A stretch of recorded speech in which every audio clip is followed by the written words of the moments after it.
And we are live. What is up, guys? We are here with a good friend of mine. His name is Chris Stekeur. Him and I met, a few months ago, and then would touch base and communicate back and forth randomly. And we ended up seeing each other and running into each other at a flip here in Phoenix, Arizona, and collaborated more and more. And more recently, we almost had an opportunity to collaborate on a deal together and got to know you a little bit more about your background and what you're doing. And I can't wait to be able to hear it more. I actually stopped myself from asking more questions because I want to hear it here so that I can hear it for the first time and like authentically respond and have questions. And because I'm genuinely curious, it's always so cool to hear other people's stories of life and how they carry their life through their journey and what they do. And so thank you for coming on today. Yeah, no, thank you for having me. Chris, it's great to meet you, and I'm really excited to hear your story. Landon and I are in process of acquiring more than one business, and so we want to hear all the things. And you know, I touched with you before we kind of went live here, but I want to hear how you ended up with this specific acquisition, what it was like, the transition, the disposition, expectations, and we all know, I think by now, what we expected to happen never quite happens in that way. So I would love to learn all about you. Yeah. So do you guys want me just to tell you where I started, how it all started? Yeah. Because here's what I know.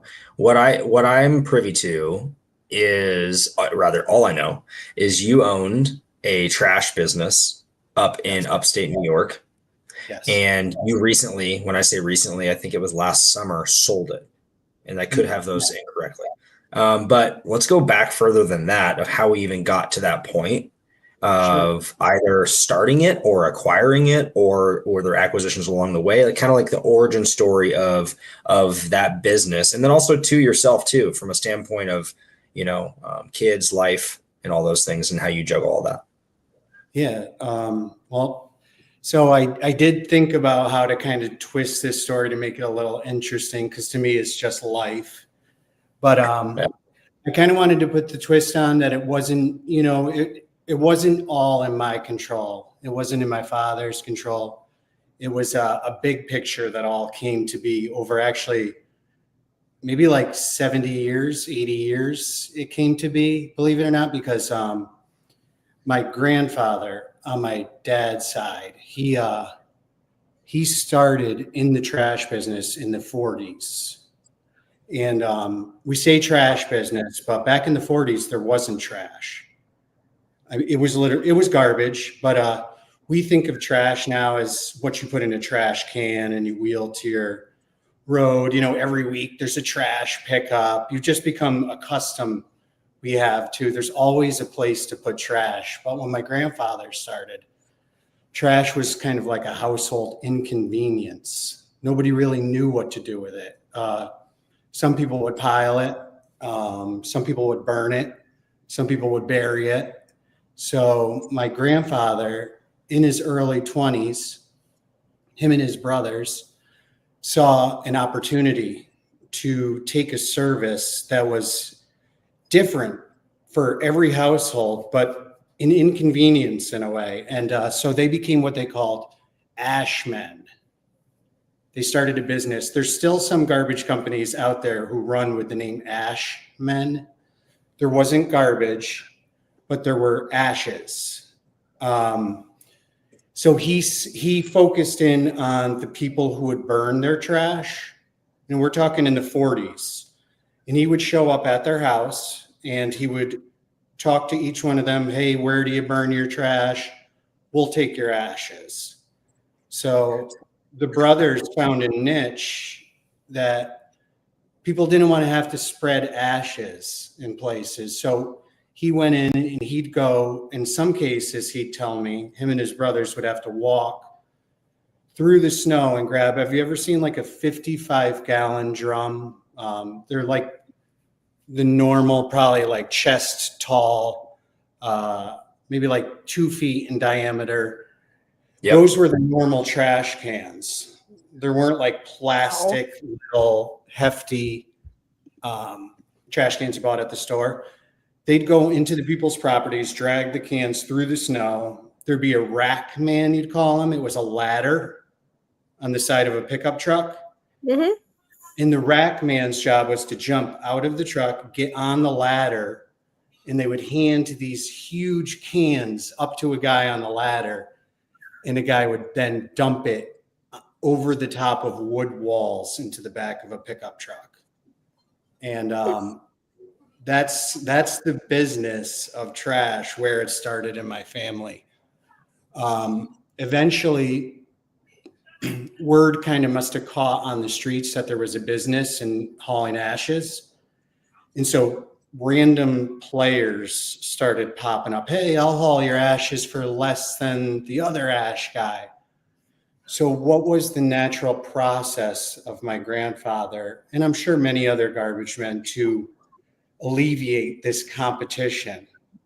What if I had to ask you, and you were burning your trash and you found a guy to spread your ashes for you, what would you rather not have to do now that your ashes have been spread? What would you rather not do?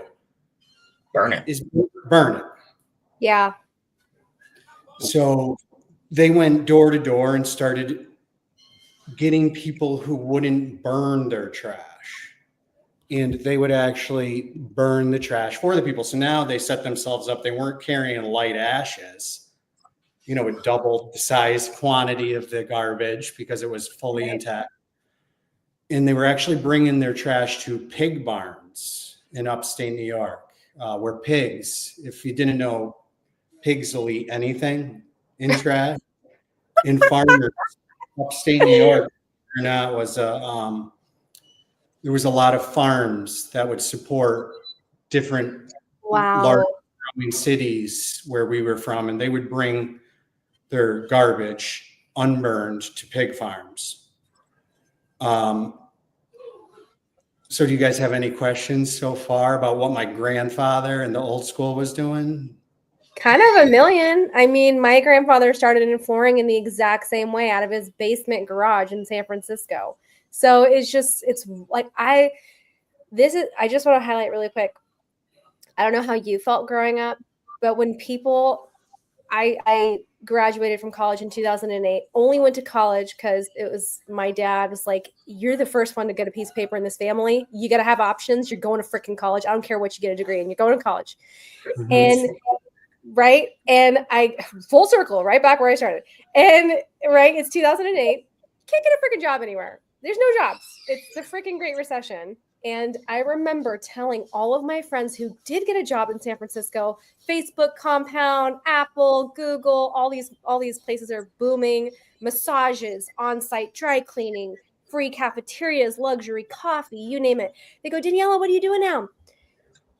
I sell flooring. I work at a flooring. We're flooring contract. They're like, what? What'd you say? I said, flooring. I'd stomp my feet on the floor, you know, like you're like floors. And they'd go, oh, that's great. That's great. Yeah, like, it's not as exciting.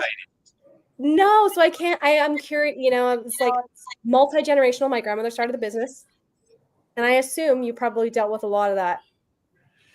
Well, yeah, the family aspect. Oh boy, just yeah. Well, friends and like people not really understanding just the beauty of having a small business like this, the profitability in it, but the fact that it was like, who wants to do that? Yeah, you are right. And garbage is definitely across the board. Probably, I mean, even feces is in garbage. I mean, everything. So it's hard to.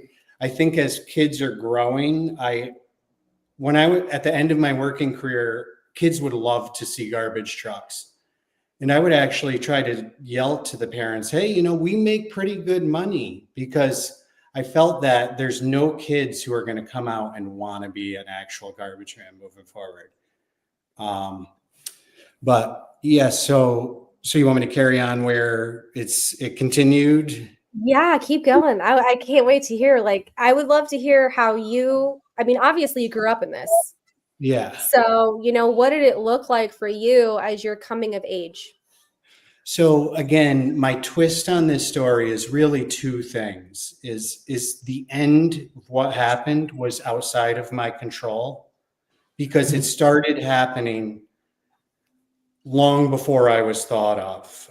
When I say started happening, more was happening than just my father. My father was employing certain people who would become huge players in the garbage world. And in the end, again, I want to focus on two things: is it kind of being out of my control, but also is just being, I tried to be genuine and nice my whole life, and truthful and honest. And I'll be honest, I feel at times people who use those qualities do get condemned in the business world, because it's not, you see a lot of people who are using non-methods of being kind, friendly, and nice, and they always seem to sometimes get ahead. But so while my grandfather was doing the Ashman world and eventually got into garbage, which he would haul out of the house and bring to pig farms, the next line was, let's supply the people, well, in between the pickup trucks and the garbage cans, which I'm going to get to, where he started providing actual garbage cans for the people. So now they didn't even have to get cans. The trucks were changing. The whole industry of machines, garbage trucks now were being sold all over the country. And it wasn't a pickup truck where you'd run out of room. There were these compacting units inside of these steel bodies. So garbage companies were actually growing all over the country. Now there's producers, G&H bodies, Holtz bodies. These companies are producing. So my grandfather started buying these compacting trucks. So now instead of having to spend half of his time running to and from the dump, he was able to get way more waste into his truck. And eventually started marketing roll waste cans to customers. Are you guys familiar with the cans that are on wheels with the lids? And those really took off at that time with his stickers on the side of the cans. He had this whole city, we'd call it Schenectady. It was in Schenectady, New York. That was like his city. There was another guy in Albany. Nobody really bothered each other. They all were friends. You know, there was the Albany crew, the Schenectady crew. But then they had another form of competition come in, and it was the cities. It wasn't friends. It was the taxpayers were under the assumption that they would be able to get their waste and recycling hauled away at a cheaper rate if they let the city provide that service. And the city started going into what was, quote unquote, the Albany area or the Schenectady area, just started taking. They would go to people like my grandfather, were like, this little portion of the city, don't pick up there anymore. We have it under contract. You're not in there. So it forced my grandfather and other people to go into each other's areas, which started competition. And so at this point, when the competition was starting, there were a bunch of sons of these old garbage men who were starting. This is where my father started. He came in as now there's big garbage trucks, there's competition. And my grandfather was able to rise above the competition and stay very successful. And he got some young men, my father's age, to work for him. And one of these young men is a very huge player in the garbage industry. Since he was a child working for my grandfather, he's since then purchased and sold a garbage company that ran all up and down the East Coast from, I think, Virginia up to Pennsylvania. He's purchased and sold 2 huge garbage companies in New York. So this player I'm talking about who worked for my grandfather was a big piece of my life. My grandfather, again, to being kind, to being nice, to being honest, this gentleman, my grandfather housed this man under his roof for multiple years because the kid couldn't afford his own place to live. And so I think that this kid became indebted, I think, to my grandfather. And so when my dad was in business and my grandfather now had retired and he had me, he was an adult. This other guy who lived under my grandfather's roof went off on his own. My dad went off on his own, and they actually ran in head to head with one another. The guy who lived with my grandfather had taken on what he claims to be private money investors who weren't as concerned about relationships as they were about receiving funds to cover their expenses. And so this gentleman had really no choice but to devastate my dad's business. So here I was, third generation. I watched my dad's business get kind of destroyed. So that's what happened with that. I thought we were out of the trash business. I was probably in my 20s. My dad had sold what was left of his business, had some money, and we decided to go completely out of the trash business. And we started in Quiznos sub shops.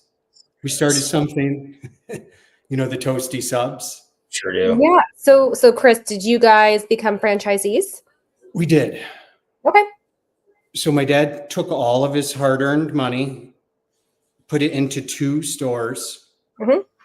And did you guys ever see the demise of that Quiznos brand? Did you see it happen, or you just wake up one morning and it was gone? Well, that's what happened to us. Listen, we still got the flagship right here. We got a Quiznos. Do you?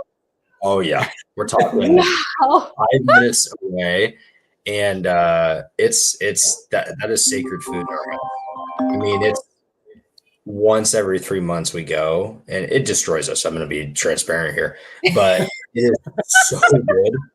It is Quiznos and Subway all day. Oh my God, I had no idea. So I'm a retail commercial broker, and so I do deal with a lot of national tenants and franchisees, and we follow those trends. I mean, they're the blood life, right? All the Joann stores closing nationwide right now. Like, there's just waves of things happening, coming in, coming out, coming. So it's basically acquisition, disposition, acquisition, disposition. And so I'm so sorry that you guys were on the tail end of Quiznos. That's devastating. Yeah, so we were on the tail end, and my dad had kind of lost a family legacy business. It was gone. Yeah. Put everything he had. How old is my dad? At that time, when he transitioned to the Quiznos, what year was that? I would say he was in his mid-30s, believe it or not. Late mid-30s. Still young, though. Still young. Yeah, my parents had me when they were 20. I'm 43 now. So they were young parents. Yeah. The Quiznos fell apart, as well as everything that my father had saved disappeared. I remember going to my parents' house, helping them move. I never knew how devastating that must have been to my mother now that I'm a husband and a father. And I went, that day, and I helped my mother move out of the house, and she was crying. Never really until recently, thinking back how difficult that must have been for the two of them. That's so interesting. Your grandfather, I mean, as I'm sitting here, it makes me think back to the saying back in the day, whenever you were like, back when I was a kid, like whenever you got somewhere really fast, everyone would always say you're hauling ass. but I think it was, isn't the saying actually hauling ash? Isn't that the saying back? Like, it's like you were hauling ash. It could And be. it's so interesting to think back to like the origin of not only just the evolution of us as humans to think through like, okay, cool, they're burning their trash, we'll grab the ash. And then it evolved to, hey, don't burn it, we'll just take the whole thing. And then it's like, how can we secure clients and keep customer retention? Well, let's give them the cans that they put it in, so we'll pick up our cans. And it's just so interesting to think about those mechanics of things. Back then, 40s, 50s, 60s, 70s, 80s, where would you take the trash? Did you guys own land that you would take it to? Did you lease land? Like, how does that work as it relates to those things? So, Landon, I'll have a way better grasp probably on like that type of logistical stuff as I was more involved in it. At that time, from what I understand back then, only going off of hearsay. Yeah, you're good. Yeah. They would just find land that the pig farmers would allow them to dump, Okay. and it would be advantageous to the farmers to, fill their pigs' bellies. There were towns that would actually open up their land to my grandfather, and they would allow him to dump the refuse on the ground. The only rule was that you burned every last bit of it. So they would actually come in with gas containers. Believe it or not, how much things have changed. Yeah. That's insane. I mean, I'm in California and I'm like, oh my God, that's insane. And to this day, still traveling to Asia and Southeast Asia, particularly predominantly, everyone still burns trash. Everybody. Yeah. So it's super interesting. Yeah. But just remember that in my story, how I'm kind of going down my dad's downfall, there still is a history of what my dad did for this one man who was very successful. And he was still operating in the trash business while my dad was coming undone, and myself, kind of. And so my dad had to kind of go back to work, as you can expect, lost everything that he had saved pretty much. And I hate to say this about him, but tail between his legs, had to go back to this guy who was very successful. And because my grandfather was fond of this man, I would assume that this man was fond of my father for that reason. And he took my father back into work, gave him a good enough job that he was able to, feed my mom, us more than well. And the thing that's funny is my grandfather was just turning 70s, I'd say, at that time when all this happened. My grandfather and my father were close when my father had the freedom of retirement. But when my father was forced, as we all may be and have in our lives, to go work in a W-2 for someone else, you have to give away a lot of your freedom. So here's my grandfather sitting here with nothing to do. So my dad and this guy who got him back to work said, what are we going to do with, his name was Jim. Let's put him in a roll-off truck. I don't know if you're familiar with little roll-off trucks. They haul boxes around that you set at someone's house in the driveway, and then someone guts a kitchen and fills. So to keep my grandfather busy, while my dad was working his butt off for this huge garbage kingpin, I'll call him, they put my grandfather in a little mini roll-off truck.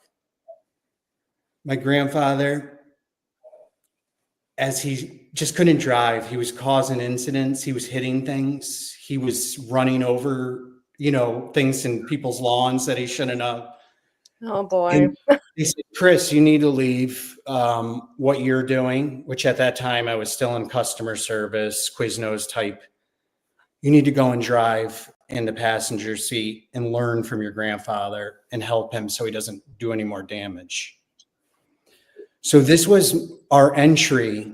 I didn't know it at the time, back into the same industry that we as a family had been successful in.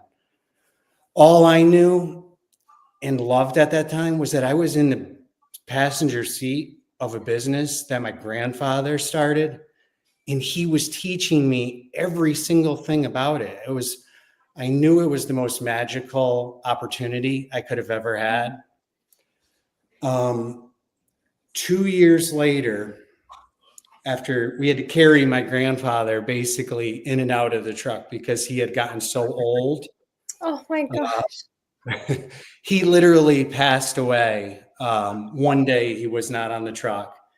He had a stroke. And this is where I was full bore in the roll-off seat, taking everything that my grandfather had known and using it.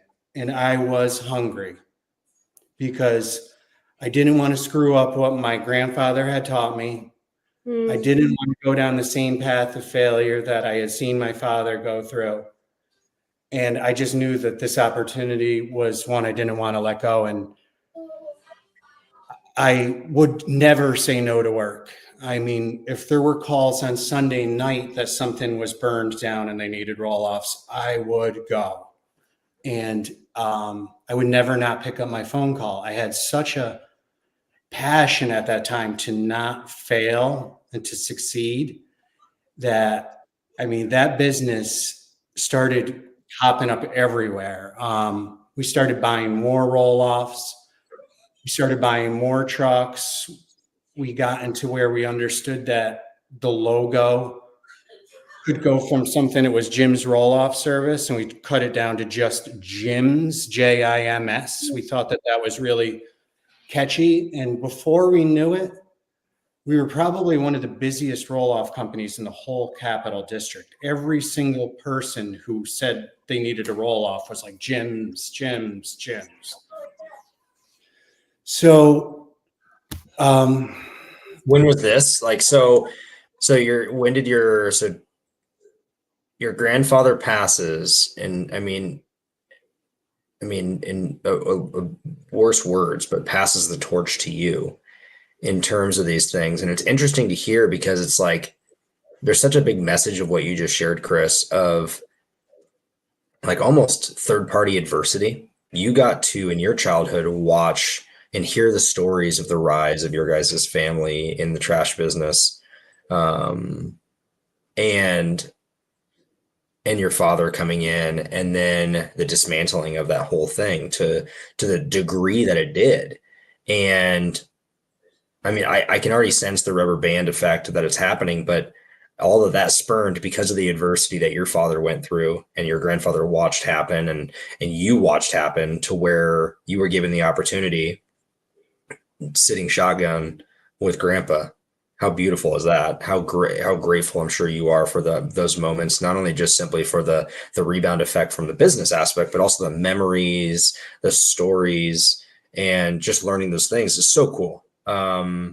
We could stay here for hours, I'm sure, to talk about those stories, which is beautiful. But the adversity that you went through and got to watch at arguably the most impressionable time of your age of a child, watching your father and your grandfather and all the things, like, it's remarkable how much value adversity has toward the rebound. yes. And it's really interesting. It's hard to like accept that in the moment. It's like, holy cow, it's falling apart, all the things, and you don't see how you respond to things. So I guess, when did really the mantle or the torch get passed to you to transfer over? I guess, at what age were you, rather, when you began handling Jim's rollaway service? Yeah, so I wasn't 30 yet. I was in my late 20s. Okay. When we started really pushing Jim's roll-off hard. But so we ended up citing a garbage company, an actual door, your normal wheel to the end of your driveway. Here in Arizona, because of the heat, it's different. Sometimes you pick up 2 times a week. I'm not sure where you are, Danielle. Sometimes it's 2 times a week because of the heat, it smells. But back in New York, it was once a week. So we And it's my purchased. understanding, so what you touched on too was really interesting because I grew up in Oregon where there's a singular bill you receive that is the water sewer garbage bill from the city, and the city is the only one that provides the trash service. That's me. That's all I grew up knowing. And leading up to today, to have the conversation with you, I asked so many people different questions, how excited I was for today's podcast, because I learned now there's private trash companies. I had no clue. And I had no idea. Out here in Arizona, I mean, I know there's private service-based businesses that a lot of Airbnb owners use, like one's called Can Monkey, that will grab your trash can, take it out to the curb, or take your trash and then take the trash back out. Obviously, if you have an Airbnb and you're not there, you can go do that. Or a lot of elderly do that as well too. Luckily for us, a lot of ours are all alley trash. So it's large black bins that we take everything. Our cleaners take everything too. So we're lucky in that regard. But it's interesting how privatized trash became its own business. And then through what you're sharing with us, how it turned into a competition with localized governments that are like, ooh, we can make money off of this. It's just fascinating. Fascinating. Yeah. So yeah, the garbage business. And I'll say this at the end, one thing about anybody, including you, that I think that is different about the trash business, about any other business, is the customers aren't really concerned with who picks up their trash as long as the new person provides the same service or better as the old one. Whereas I feel in a lot of other industries, just looking out your window and seeing someone different doing a service that you are used to makes you feel, is this the right fit? I've built a relationship with Jim who likes my kids and cuts my grass. Well, now he quit and a new company comes in. I don't know if I want to stick with them. So what I'm getting at is the residential trash business, to me, for when you go to a point where you're going to sell a business, holds so much value because the buyers know that if they take on this business and provide the same service or better, that the retention rate could be potentially almost 100%.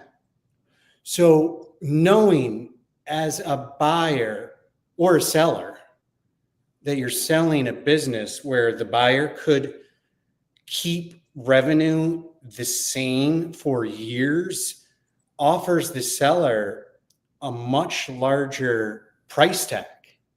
And I've heard, honestly, I don't know if you can do the math in your head if you're quick, but some of these large companies are paying 2 years worth of service per house. So let's say one customer was paying $30 a month.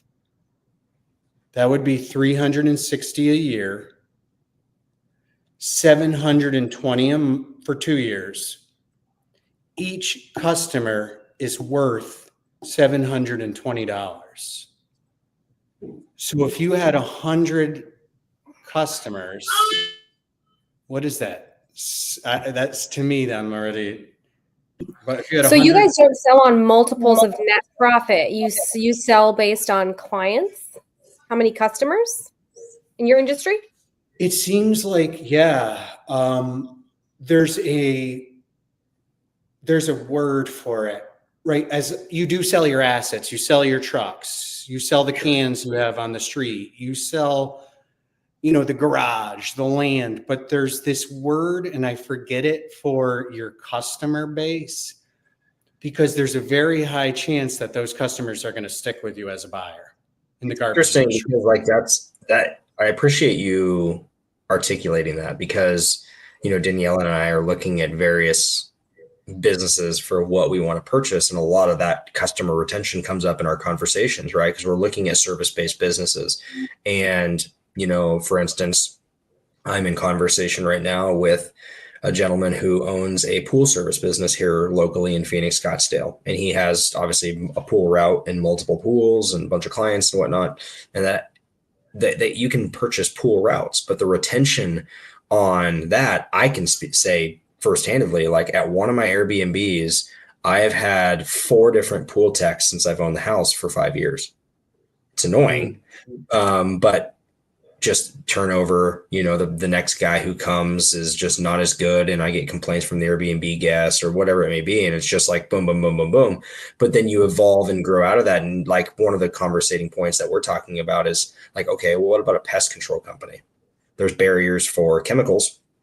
However, you're spraying an invisible fluid around the perimeter of a home that, so long as the person spraying it is, has 2 feet and cleaned up, overall the experience is going to be pretty much the same. And so the retention rate for a pest control, as it's compared to a pool company, is much higher. And so they similarly off of that, go and have longer retention spans. So they sell at higher multiples for that. And it's interesting to look at the trash business in that way. Because again, I come from a guy who only paid city trash. So there's no like privatized business to sell. It's all just giving it to, the city. So it's interesting to think about the trash business from a business mindset as it relates to customer retention, selling at multiples based upon your client base, and valuing a customer based on how much that you charge them on a monthly basis. It's just an interesting mental frame on how to look at that. Yeah, I've talked to, I'm 43. I've talked to many people about this business. I've never met another person like myself who had owned a garbage company.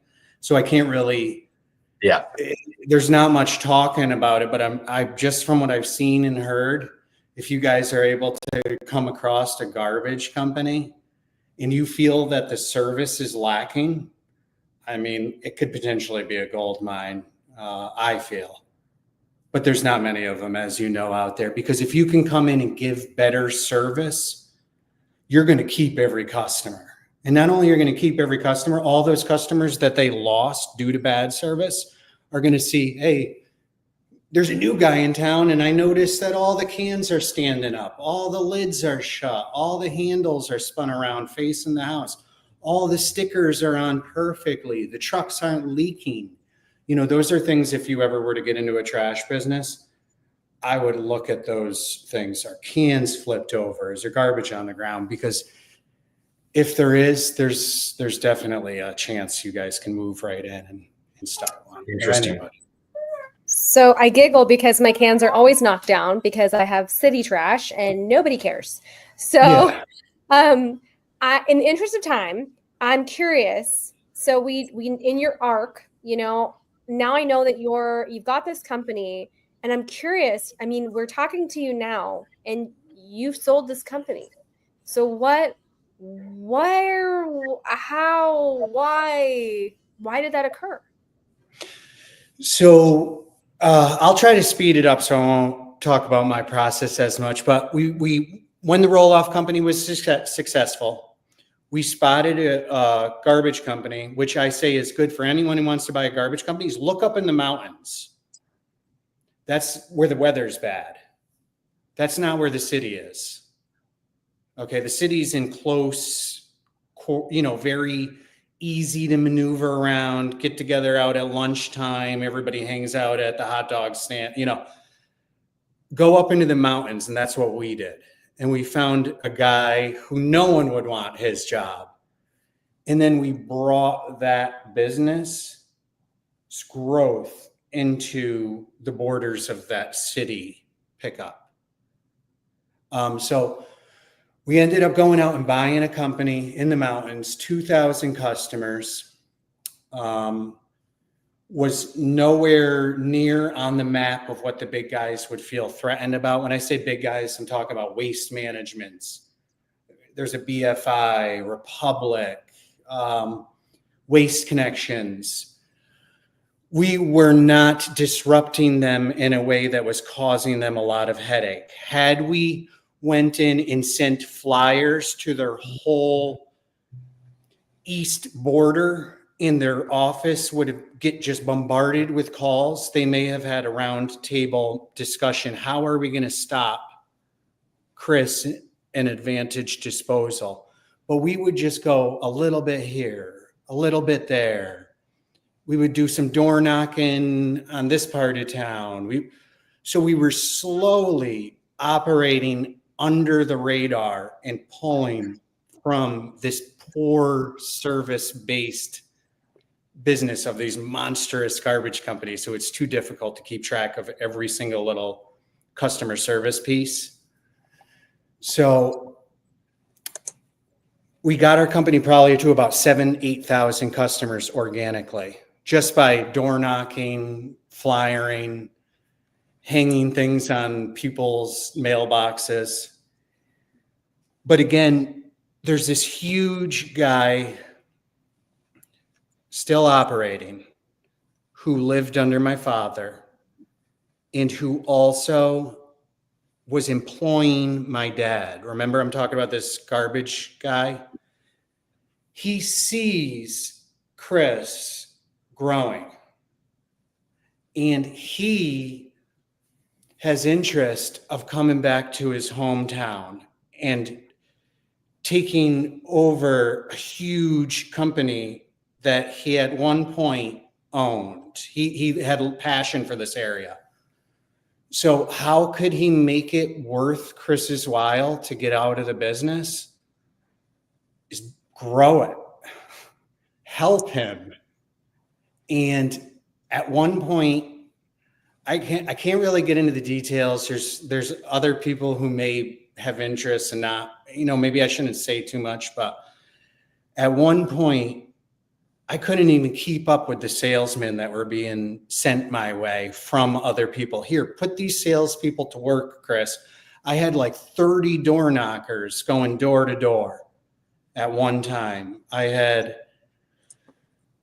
warehouses filled with trash cans. I had new trucks coming to replace bad trucks. I had dumps and landfills being doors opened to me after they were closed by the big guys, because that's their way of keeping small guys out.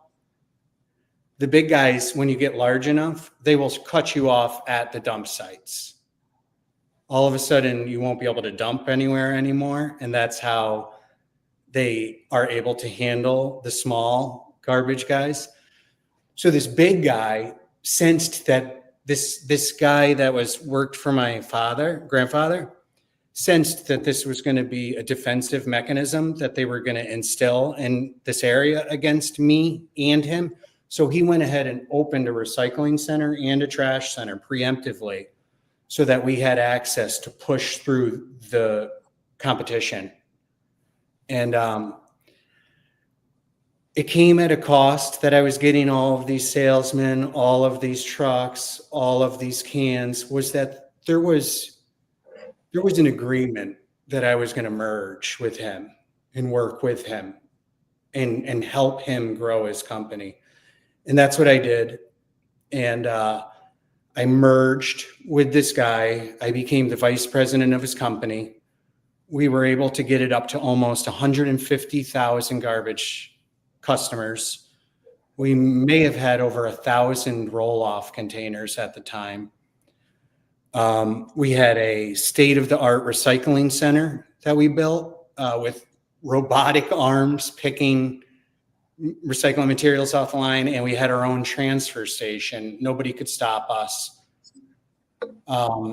So while I was merged in with this guy who came and saved our company from being shut out at the dumps, he then thought it would be good to sell to a huge company that operates all over the East Coast. And at that point, I had really no say in it because I was merged in with a guy who was I was indebted to him. He did so much for me. What am I going to do? Say, hey, I don't want to do what you want. And he looked over our family and we're out. He sold the business. I worked for the new huge company for about 1.5 years. That's where I got so bored, Landon, inside of the trucks, from going from a guy who was dispatching out 30 salesmen, getting new customers. All of a sudden I'm working for this big company. That's where I started listening to Pace. And I was like, man, real estate seems really cool. I purchased a few properties from inside of a garbage truck cab, while driving. And eventually I just said enough is enough. I don't want to work for this huge company. I'm going to go pursue real estate, move out in Arizona and see if maybe I can lend or buy some properties and make some rental income.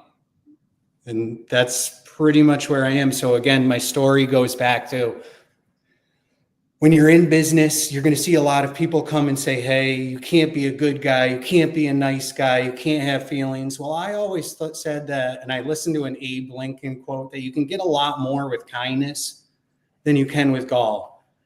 And I feel that the only reason I got the help in the end was because I was an honest guy who always tried to do what was right. If I was screwing people over at that mid part of my life, this guy in the back would never have came and supported me and helped me out. He would never have done that for me. So just things are out of your control in business, and just try to be good to everybody you can, because it will come back to you. And that's my story. That's incredible. That is down to buying your first rental properties in the cab. Like that is, and thank you so much for sharing that. What an incredible story. Multi-generational business. And I don't know, my dad always says, people in the flooring industry, and I've heard multiple people say this, you'll never get out. You'll never really get out. And I don't know, man. I don't know, Chris. I'm not against being back into business. I'll be honest with you. If anybody hears and wants to reach out to me about the trash business or have any ideas or just pick my brain, I love it. I love real estate right now, but I would love to there are so many similarities too in between business and real estate. It's unbelievable. So what a fascinating story, Chris. It's beautiful. And when did it's just so cool, man, to hear I appreciate you sharing all the way back from your grandfather. It's just a cool story, man. Thank you. When did the sale occur? Did it occur last year, or was it 2 years ago? The actual sale was about a year and a half ago. That was the sale of the company that I merged into. Got it. Okay. So I'm a little portion owner of that company. Got it. Interesting. Okay. I'm curious, from a business sense, because it's so cool to hear how the evolution of your entrepreneurial in trash business, is one direction that you went because it was familial and whatnot, but how it's not just a linear path. It ends up, bouncing up and down and all over. And then there ends up being this thing that you earned, and meaning the merger that happened that caused the massive growth to occur in the private transfer stations, recycling stations, and you're hustling. And from a management operations standpoint, I mean, I couldn't even imagine how many employees at that point with this business. From your standpoint, I guess question and then follow-up question, from merger to sale, how long were you involved in that business? 2 years. Okay, so 2 years. So pretty quick. In that 2 year time frame, I guess what were your biggest takeaways at that level, operating at 150,000 trucks and or clients and managing that level of an operation at the VP level? I guess in that 2 year time frame, what were your biggest takeaways from the business? Such a great question. It really is, because it was strange walking into a new place of work and seeing there's one version of Chris, there's what Chris used to do, there's another Chris. I mean, I kind of felt like, wow, where do I fit in? There is one person for every single thing I do. And they focus to like excellence at what I did, to the point they don't even really need any feedback from me. But my takeaway was push. I love like Dan Martell's version of recording himself doing what he does, because if you can give that hat to someone else and have them do what you did, they probably will end up doing better than you because you are still going to be focusing on other things. So I hope that helps with the takeaway is don't try to hold everything in yourself. Figure out the pieces of the pie of what you're doing and try to provide other people with the support that they would need to grow past where you were, because that is what the big garbage guy knew how to do. And I walked in and I saw it firsthand was here's a team of people ready to do what Chris did. Danielle, I know you got to take off. I'll let you go right here. Thank you so much for joining us. I'm going to keep it going. I got so many questions. I know, I do too. I wish I didn't have to go. Darn it. Okay. Chris, so incredible to meet you. Please, I'm like, you're such an incredible wealth of knowledge. It's such an incredible story. We will be talking again. You can bet on that. So all right. I will Thanks, see you Danielle. It's interesting you bring up, and I appreciate you sharing the Dan Martell aspect of, let me remove her if I know how here. There we go. The Dan Martell aspect. I mean, that book is right there in my deal. And I've read it twice and listened to it on audiobook once, and implemented so much of it into my life and the fabric of what I do in every aspect, because I live in the world of, I push myself into a place where there's no one else who can do it as good as me. And so I live in operations world. And I've had to go through a full audit list of everything that I do that I can either automate or delegate to someone else, and to do all those aspects of things. And we're getting to a much better place to where I'm not so much involved in every aspect. I look at my short-term rental portfolio and a lot of those things. So as we sit here right now, like my entire portfolio of short-term Airbnbs, I self-manage those, or we self-manage those, I should say. We don't have a property management company that takes those. And that was purely out of active income greed, really, because short-term rental property managers on average are 20 to 30%, sometimes 40% in some jurisdictions. And so I'm like, dude, I could automate the heck out of that thing. And there's a little bit of involvement, but I can save 15 to 20 to 30% of, and so, that being said, it's great to hear that, because I've now delegated a lot of the tasks. Obviously, the cleaning. I have so many. 95% of my short-term rental business is automated now because of that. I've removed a lot of different things that were just fluff, and got the right people in the right seat for the right role, doing it, like you said, better than me. My wife handles a lot more guest messaging, and like anything that is non-automated, she handles. She's such a much nicer person than me, and will respond better to the guests than I ever would. And so I appreciate you sharing that, even at the highest level, which is what you are in. It very granular is the same thing. As we're sitting here, a trash truck's going right by right now, right here. They're everywhere. Full circle.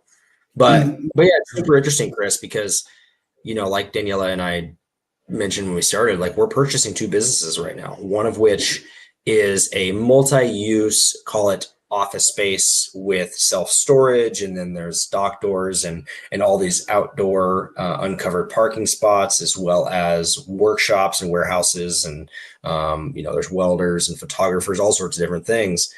And on the flip side, we're also purchasing a commercial distribution and installation, or flooring installation business, and two very different businesses. And that's right now we're sitting in the world of DD. We're in due diligence right now, looking at ways to slowly implement very much of what you just said. Like, let's look at all the activities that are going on in the business across the board. And then how can we take those activities and create accountability to particular people that handle those tasks, and start segmenting and delegating and automating those tasks such that, like, what's currently being done, like in the flooring business, is there's one person doing everything, and it's not delegated. It's not automated. His phone is the sales and marketing. His phone is the operations when the flooring needs to be delivered. When a guy needs to talk about getting a job, it's like he's doing it all, and there's no other people in place. It's just interesting that even at the highest level of what you were at, Like it's still the Dan Martell approach of like, you got to find someone who can do it 80% of what you can do. That's 100% totally freaking awesome. Yeah. And so the guy who was the best garbage man I had ever known, which, you know, Landon, you can be in any industry you choose. He was a motive. I mean, like you'd come into work and you'd feel like, darn, it was a rough night. You know, I'm having a tough time waking up. You'd go into a conversation with this guy. You'd come out like, man, let's take over the competition. I am ready to work this weekend. He gave himself the ability to walk around and just continuously just turn people who are kind of a little extinguished into just piles of fire. I mean, he freed himself up to continuously just, you could feel it when he looked at you. So how would he be able to do that if he was out doing the menial tasks? Just think about all of, no, but I get your point. I think the listeners do too. Like his ability, his unique ability. I love that book from Dan Sullivan. 10x is easier than 2x, in that his unique ability was exactly what you just pictured right there. His infectious ability to empower someone in that meeting, the 10 people in that meeting, to do the best that they can do in their unique ability. And that transformational leadership was his unique ability to do so much more than if he just did bookkeeping, or if he just drove one truck for one route, you know? And so that goes to say, it's like finding your unique ability and become the best version of that, and delegate everything else to everyone else that is their unique ability.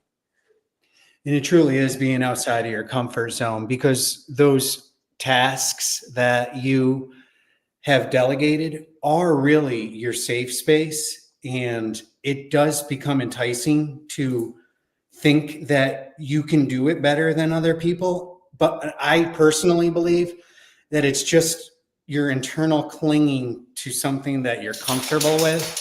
And in all actuality, while you're actually out there operating uncomfortable, there's so much growth happening and opportunities for those people to grow, because you are staying away from the comfort of doing those day-to-day tasks and focusing on the uncomfortable. I love that, Chris. I love that so much. And I probably don't move as fast as I should in terms of what I am achieving and what I'm doing. But I do notice there is the clingingness to what is comfortable. Once I'm going to call it, become competent at whatever that may be. There was a time where I wanted to be Mr. Airbnb guy, because I became highly competent at it and confident at it, and was super successful. Like my Airbnbs were awesome. My operations were dialed. I engineered so much, and this is like engineer brain, right? And so I limited myself of like, I'm only going to be this because this is what I'm good at.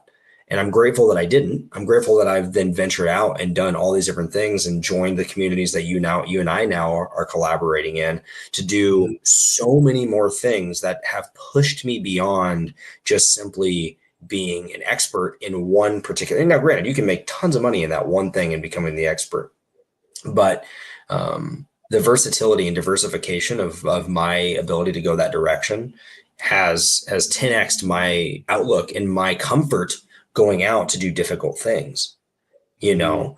And so now you're sitting here, you purchase real estate in the cab, and you move out to Arizona, and you're kind of, you know, removed from the trash business. Currently you're kind of treading water when it comes to like, what do I do? What do I want to get into? Real estate is fascinating. No doubt Pace is remarkable. He's a great friend of mine, and has revolutionized my life undoubtedly. But I guess, what does it look like for you? Is the approach to acquire real estate and passive income and private money lending from a passive income standpoint? Or is it like, hey, I want to get back on the saddle and go back into more business acquisitions and build another business? Well, thanks for asking. You know, it's hard to put a pinpoint on the 100% direction I'm taking, but I have become a licensed real estate agent in Arizona. I do want to learn about the world of real estate from the conventional side, the needs and wants of, your traditional buyers. But what I do want to do is through Pace's community, I've learned that the seller is a lot of times unaware of other options of selling something other than the conventional ways. And as much as, to be honest with you, I haven't found my niche in making money off that, I really want to zero in on helping sellers find their ways out of a position where they just don't know there's another strategy. And I feel like through the difficult deals in the garbage business and then having to sell the land that we had once owned, I've seen that there are so many other ways than conventionally selling something. So I'm drawn in towards that type of niche in the real estate market. I like the sellers and the different options. I'd also like to lend in the future. I'm learning more about, when I first started lending, I was like, yeah, I'll lend if it's safe. I'll lend if it's safe. But now I'm starting to see that I got to be the guy to make that decision. So I'd like more lending opportunities. And that's kind of the direction I want to go, real estate here and lending, and kind of honestly staying away from the saddle for a little. Yeah, it's a saddle.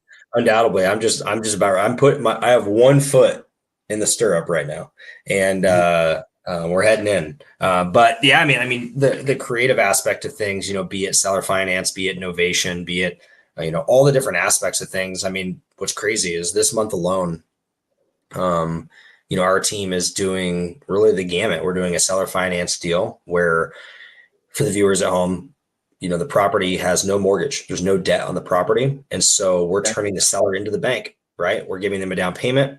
We're setting up a monthly payment at an interest rate amortized over a set period of time, and turning that into a rental property. We're doing a subject to. We're doing a bunch of those right now. I think we have 4 or 5 closings of those where there is a mortgage on the property, and the seller is willing to let us just take over the payments of those mortgage for a set dollar amount.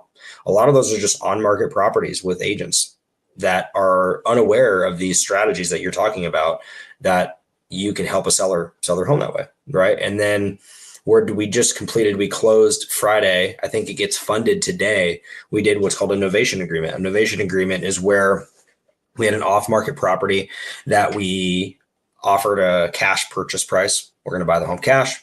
And in turn, that allows us to then list the property on the market, and anything up and above our guaranteed cash value to them, we get to keep associated with it. And so that was phenomenal. We're doing a wholesale deal. We're buying a home cash. We're actually purchasing it with a private money lender and then immediately listing it. And then so everyone wins in that. The sellers win because they got the timeline that they needed to sell their home and move. The private money lender is getting an insanely great return. And then we're turn around selling the home and making, I think, a $40,000 fee on top of that too. It's like we're doing all the gamuts this month. It's pretty remarkable. There's just so many different things and options for sellers that, like you said, you're unaware of. Like it's, when I was growing up, like it's a one-trick pony. It's like you list your house with an agent because that's what you do, and you get a new mortgage because that's what you do. And so it's just educating, and you're in the hotbed for it. So I'm excited to see what you do as an agent, talking to either other agents or sellers. Okay. Yeah. And that's what I'd like to do. And I hope you don't mind. I may pick your brain a little bit because I'm not the best with closing the deal, but I hope that I can sell my honesty and sincerity to people as being someone who I'm not out to kill them or take from them. And in all honesty, I don't really even want anything. I just want to kind of learn how I can talk people through how to find an alternative way of selling something. Because I just find it so amazing that Pace is exposed that there are other options, and so many people just don't know that. Well, like you said, and I think what's going to be beautiful and why you will succeed is you come from a place of integrity and honesty. And so what I've learned, having done, I think it'll be our just over 100th transaction doing creative finance, that a lot of these transactions are built upon trust. They really are. And so how does that trust get conveyed? One, credibility. Two, also transparency. So whenever I'm talking to a seller or an agent or anyone, the conversation is authentically just purely transparent about here are the pros, here are the cons. Here's the entire situation, and here's how you're protected. Here's how you're exposed. Here are your options. Here's what I've walked away, and I think this paves the way too, because I think very macro in terms of relationships with agents and with sellers is maybe I am not the best fit. Maybe I'm a square peg for a round hole, and it's better that they list it on the market. Maybe it's better they take a cash offer. Maybe it's better that they, whatever it may be, stay in it, rent it out. And I always go into every conversation with that mindset of how can I serve this seller? How can I serve this agent? And maybe I am the best fit to present the offer, and the offer is the best for them. Now, I'm not going to make that decision for them. It's ultimately up to them. So I want to give them the options. Like I have a colleague I can introduce you to as well too, where she goes into listing appointments with 5 different listing offering packages. Of those, a lot of them are your traditionals, right? Here's what we can list it for. Here's your fee, blah, blah, blah. Cash offer. Boom, boom, boom. We get it done. Seller finance, sub 2, like all the various different offers that you can go and, hey, here are the options for you. And having that education is key, but being transparent goes a long way. And a lot of your experience with the businesses that you ran and managed and everything, from a credibility standpoint, you got it. It's just a matter of, being transparent and proving to them that you can be trusted. And I think it's going to be very simple, and you're going to fly off the shelf. Well, thank you for saying that. Yeah. Appreciate it. So I'm really looking forward to sitting next to you on the plane here in 4 days, whenever that is. Yeah. And we can chat it up about, more of, that venture and what you're doing there. I'm grateful to have met you and to chat today just about the history of not only your family, but also the trash business. And I learned so much today, off of just the history of your family, man. And the lessons of adversity are critical of those things. And I hope the listeners here took that away too, because there's so many people going through a lot of shit, and your family is such a great representation of the bounce back and the success on the back end of that bounce back. And so kudos to you guys and your fortitude to bounce back from that. And a lot of that is on your back. Yeah. Thank you. Yeah. Thank you for hearing my story. It's strange being here in a new land, Arizona, for 4 months, and nobody, back if I went back home, everybody knew that Chris is New York garbage. Here, it's like, who is this guy? So it's nice that I actually got to tell this story to someone in Arizona and they listened. So thank you. Oh, it's fascinating, man. I've always said, my dad and I talk about this all the time. We did dinner last night. Is like, I love hearing the story of anyone who's highly successful or proficient at whatever it is that they do. So meaning, I have a close friend of mine who's so good on a violin.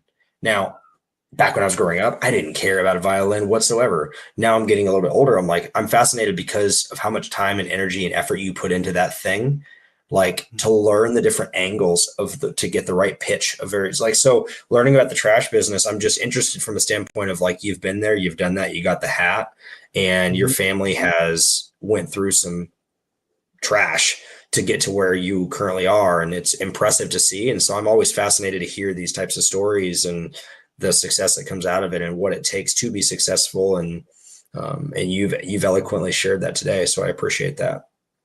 Yeah. And Landon, I just want to say thanks to my cousin, Eric, and my father, and a couple other guys, Sean. I would definitely not have been able to be sitting here telling this story without those guys' hard work. So I felt like I didn't mention their names, but man, they rode that roller coaster right along with me. They did. Yeah. So thanks. Well, cool, dude. Well, thank you so much for your time. I appreciate you hanging out. Yep. Thanks, Landon. Awesome. See you guys later.